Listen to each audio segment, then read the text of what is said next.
Freedom physically refined rice bran oil cholesterol ని శుభ్రం చేసేందుకు ప్రతిరోజు వాడండి ఫ్రీడమ్ రైస్ బ్రాన్ ఆయిల్.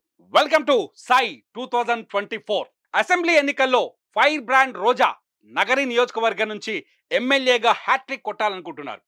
ఉమ్మడి చిత్తూరు జిల్లాలో టీడీపీ కంచుకోట లాంటి నగరిలో వరుసగా 2 సార్లు వైసీపీ జెండా రెపరెపలాడించారు ఆర్కే రోజా. కేబినెట్లో చోటు కూడా దక్కించుకున్న రోజాను నగరి ప్రజలు ముచ్చటగా 3వ సారి కూడా గెలిపిస్తారా? వైసీపీలో తన నిర్విరామ విజయ యాత్రను కొనసాగిస్తారా? ఇంతకీ నగరి నియోజకవర్గంలో ప్రస్తుత పరిస్థితి ఏంటో సాయి 2024లో చూద్దాం.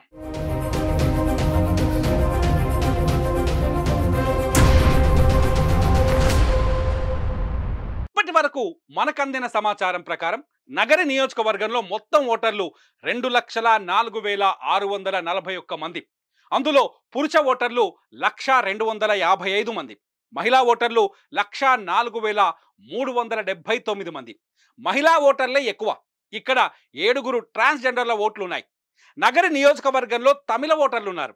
రోజా భర్త సెల్వమణి తమిళ సినీ రంగంలో డైరెక్టర్. అది ఆమెకు గత 2 ఎన్నికల్లో కలిసొచ్చిన టాక్.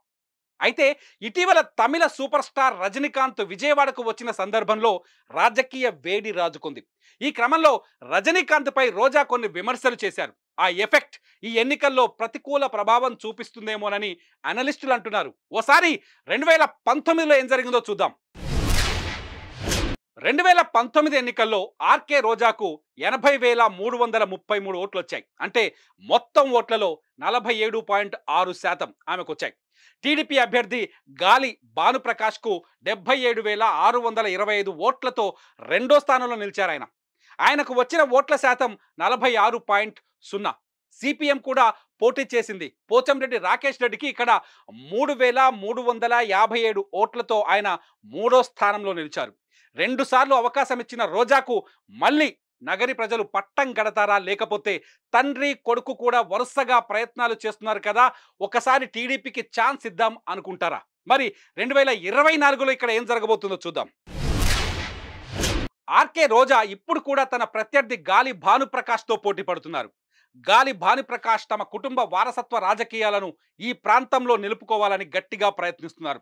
2014లో రోజా టీడీపీ అభ్యర్థి గాలి ముద్దుకృష్ణమనాయుడును 858 ఓట్ల మెజార్టీతో ఓడించి ఆమె విజయం సాధించారు. కాగా 2019లో ముద్దుకృష్ణమనాయుడు కొడుకు భానుప్రకాష్ను 2,708 ఓట్ల తేడాతో ఓడించారు. మరి ఈసారి పోటీ ఎలా ఉండబోతుందో అనే ఉత్కంఠ పెరిగింది. పలు మండలాల్లో తమ పార్టీ నాయకులే రోజాకు వ్యతిరేకంగా ఉన్నారని, పనిచేస్తున్నారని తెలుస్తోంది. అయినా తాను కృంగిపోనని, నగరి నియోజకవర్గంతో తనకు గట్టి అనుబంధం ఉందంటున్నారు రోజా. అయితే వైఎస్ఆర్సీ ప్రభుత్వం పనితీరు తనకు కలిసి రాగలదని రోజా గట్టి నమ్మకంతో ఉన్నారు. కూటమి వేవ్తో ఈసారి భానుప్రకాష్ రెడ్డి ఒడ్డెక్కుతారని టీడీపీ కూడా ధీమాతో ఉంది. చూద్దాం ఇక్కడ 2024 ఎన్నికల్లో విజయం ఎవరిని వరిస్తుందో. మరి సాయి 2024లో మరో నియోజకవర్గంతో మళ్ళీ కలుద్దాం.